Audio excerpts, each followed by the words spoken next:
Hola, ¿qué tal? Espero se encuentren bien. Les habla Juan David Vera Guzmán y vamos a presentarles a continuación el proyecto Bloom. Los integrantes son John Eduardo Mora, Oscar Iván Riascos y Gabriel Cruz Viveros.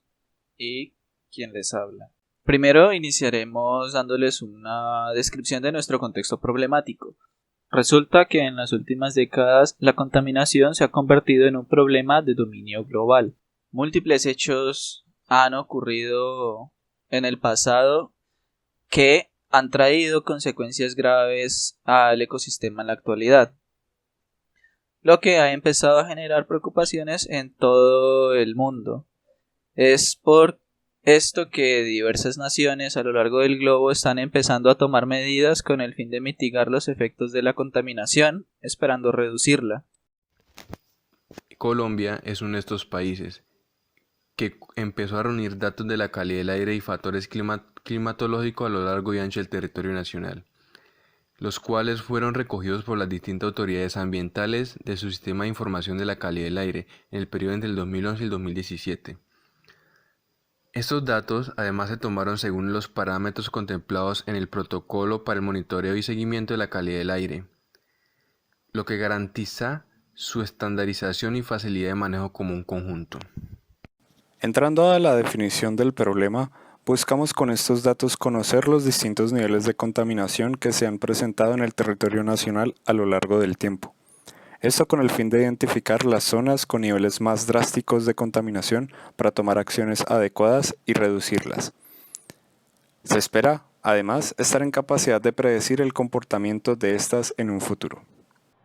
Por otro lado, también se busca saber en qué nivel tomarían efecto las medidas que se pudiesen tomar al respecto. Esto es, reconociendo que las acciones a tomarse no producirán un efecto inmediato, y sus resultados se empezarán a notar pasado un tiempo de realizarse. Las siguientes son las necesidades identificadas para este problema. Se requiere leer y gestionar la información recogida por las autoridades ambientales del CISAIRE. Se requiere identificar las zonas más contaminadas del país a partir de los datos recogidos. Se necesita encontrar las zonas que más han aumentado sus niveles de contaminación según los datos recogidos. También se requiere mostrar los cambios a lo largo del tiempo en los niveles de contaminación de una zona. Se necesita estar en la capacidad de predecir los cambios en los niveles de contaminación de una zona, tanto si sentir bien en ella como no. Es necesario que se permita visualizar los datos pues a través de gráficas que comparten o que comparen las diversas variables que se están estudiando. Además, también se requiere poder visualizar geográficamente los datos de la contaminación a través de mapas de calor para que al usuario le sea muchísimo más fácil el poder seguir registro de estos cambios. En los conceptos claves tenemos a gmaps.net. Es una herramienta de código abierto que sirve para desplegar en el software los mapas que vamos a requerir. Estos mapas son consultados desde las bases de datos de Google, Yahoo, etc. El IDEAN es una institución pública de apoyo técnico y científico al Sistema Nacional Ambiental, que genera conocimiento, produce información confiable, consistente y oportuna sobre el estado y las dinámicas de los recursos naturales y el medio ambiente, la cual facilita la definición y ajustes de las políticas ambientales y la toma de decisiones por parte de los sectores públicos, privados y la ciudadanía en general. El CISAIRE es la principal fuente de información para el diseño, evaluación y ajuste de las políticas y estrategias nacionales y regionales de prevención y control de la calidad del aire. Es un sistema bajo ambiente web que permite al IDEAM la captura y revisión constante de los datos que las autoridades ambientales toman sobre calidad del aire y reportan al sistema. El monitoreo del aire es un sistema de vigilancia de calidad de aire de la SBCA. Se puede definir como un conjunto de equipos de monitoreo de los contaminantes atmosféricos que se encuentran instalados en un lugar de interés con un propósito determinado. Esta infraestructura debe estar acompañada de todas las actividades necesarias para su correcto funcionamiento, dentro de las cuales se pueden mencionar la operación del personal calificado, programas de mantenimiento preventivo y correctivo, etc. Su implementación se realiza bien sea cuando se presenta una problemática específica relacionada con la calidad de aire o en zonas con población por encima de los 50.000 habitantes. Ahora, en cuanto a otras aplicaciones que encontramos que resuelven de manera similar o en las que nos podemos basar dado nuestro contexto y nuestro problema, son, por ejemplo, calidad del aire, Air Visual, que se encuentra en dispositivos móviles como iOS y Android.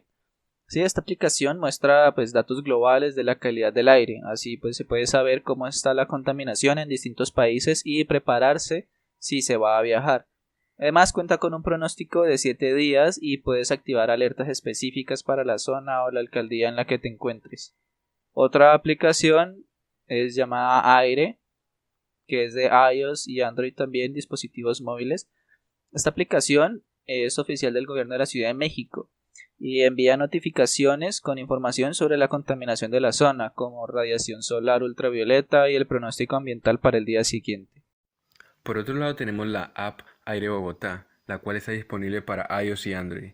Esta aplicación permite conocer el índice bogotano de calidad del aire. Además de esto, genera reportes y pronóstico del comportamiento de la contaminación cada hora, así como sus respectivas recomendaciones y acciones voluntarias que deben tener en cuenta para prevenir complicaciones de la salud. Se dan de ejemplo esas aplicaciones por el uso de sus datos georreferenciados, los cuales permiten conocer la ubicación y distribución de las zonas contaminadas. Además, pronostican cómo evolucionará la calidad de aire en un periodo de tiempo. Estas aplicaciones son tenidas en cuenta porque tienen una relación con el problema que se desea desarrollar, permitiendo una visualización más amplia y fácilmente trabajable de lo que se espera resolver. Para la parte que tiene que ver con la lectura y actualización de datos, primero encontramos que podemos organizar estos mediante una estructura de datos que conociéramos, por ejemplo, las hash table o los árboles binarios de búsqueda. Encontramos que podríamos organizar los datos a través de objetos y clases que almacenaran y clasificaran la información recogida, por ejemplo, una clase ciudad o una entidad ambiental. Tercero, podríamos analizar los datos mediante fórmulas y herramientas estadísticas propias de Microsoft Excel. Luego, vimos que podíamos visualizar los datos a través de mapas del framework.net. Quinto, podríamos leer y analizar los datos recogidos mediante el lenguaje de programación estadístico R. Se podría realizar una lectura parcial de la base de datos mediante la utilización del formato JSON, consultando únicamente la información necesitada en el momento de cada operación realizada. Por otro lado, estas son las ideas propuestas para realizar predicciones y análisis a futuro de los datos. Primero, utilización de modelos de análisis predictivo de datos, como modelos descriptivos, modelos de decisión, modelos de ensemble o modelos uplift. Segundo, analizar las series de tiempo mediante distintos métodos estadísticos, como el modelo ARIMA, el modelo ARMA, el método de Holt y el ANOVA. Tercero, aplicación de técnicas de predicción, como las técnicas de regresión lineal o árboles de clasificación, las técnicas de aprendizaje computacional, como las redes neuronales o el algoritmo del vecino más próximo. Cuarto, la realización de predicciones aleatorias sin fundamento estadístico. O quinto, la realización de predicciones de acuerdo a criterios propios de los desarrolladores. Esto quiere decir que tal persona opina que tal zona incrementará su contaminación en tanto por ciento. Después de una lluvia de ideas que tuvimos para generar las posibles soluciones de estos problemas expuestos, encontramos algunas propuestas que no son realmente óptimas para este cometido, como otras que sí nos pueden ser de bastante utilidad. La primera propuesta, la de organizar los datos recogidos mediante una estructura de datos conocida por nosotros durante nuestros cursos de programación, es descartada porque se hará uso de un conjunto de datos con un tamaño considerablemente grande, muy grande.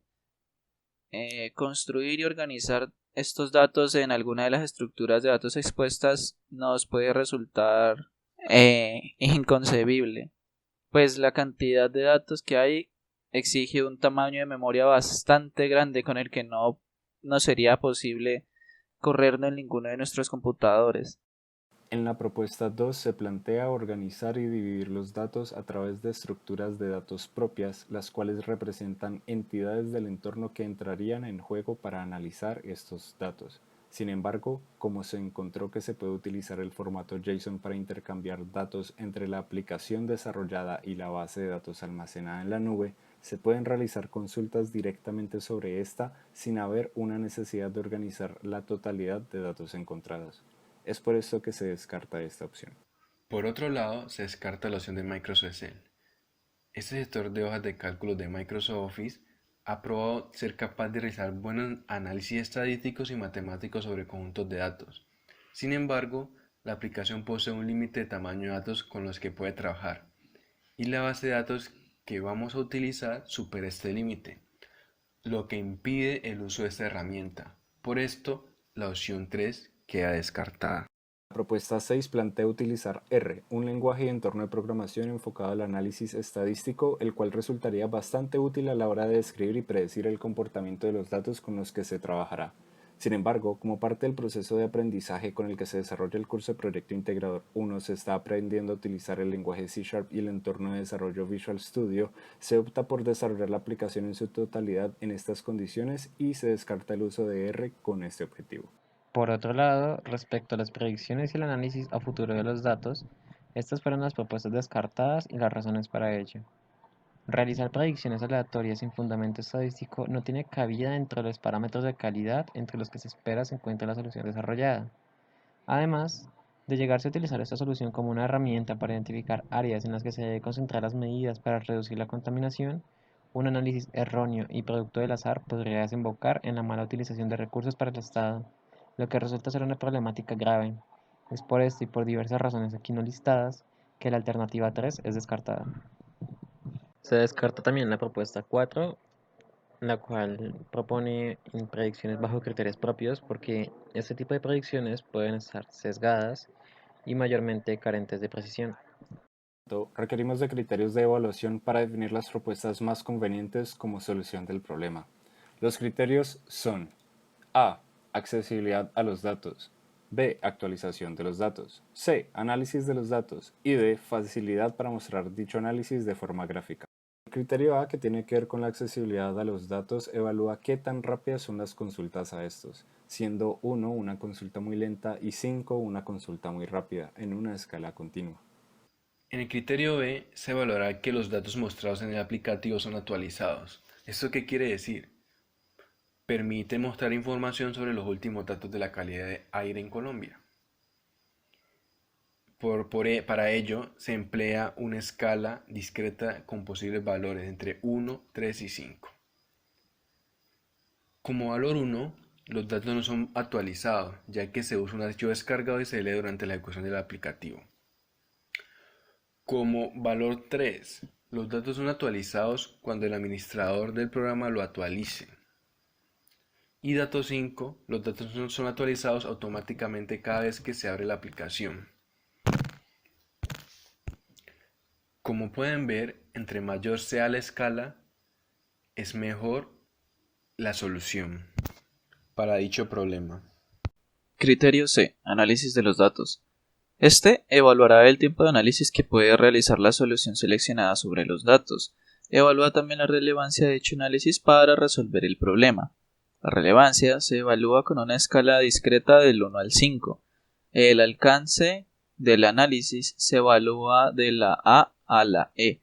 La relevancia tiene prelación sobre el alcance al momento de evaluar y alcance solo se usa para desempatar soluciones. El último criterio, el D, tiene que ver con la facilidad para mostrar los análisis que obtuvimos de una manera visual. Esto lo hacemos en una escala continua del 1 al 5, dependiendo de qué tantas funcionalidades incluye la herramienta de desarrollo que se utiliza. Cuando la calificación es 1, la solución no provee ninguna herramienta necesaria para visualizar la información. En el otro extremo, cuando la calificación es máxima, la solución provee todas las funcionalidades necesarias y otras no necesarias pero complementarias para visualizarlos. Tras aplicar los criterios a nuestras propuestas restantes, nos damos cuenta entonces que el formato JSON es la mejor opción para la lectura y acceso de datos. El modelo ARIMA nos servirá muy bien para el análisis y en cuanto a la visualización de la información, y para el apartado visual elegiremos la opción de mapas de Framework.net que nos ofrecen los proveedores de paquetes Nuggets de Visual Studio. En nuestro primer acercamiento al desarrollo de software, se puede observar que tenemos un botón que nos permite realizar el filtro.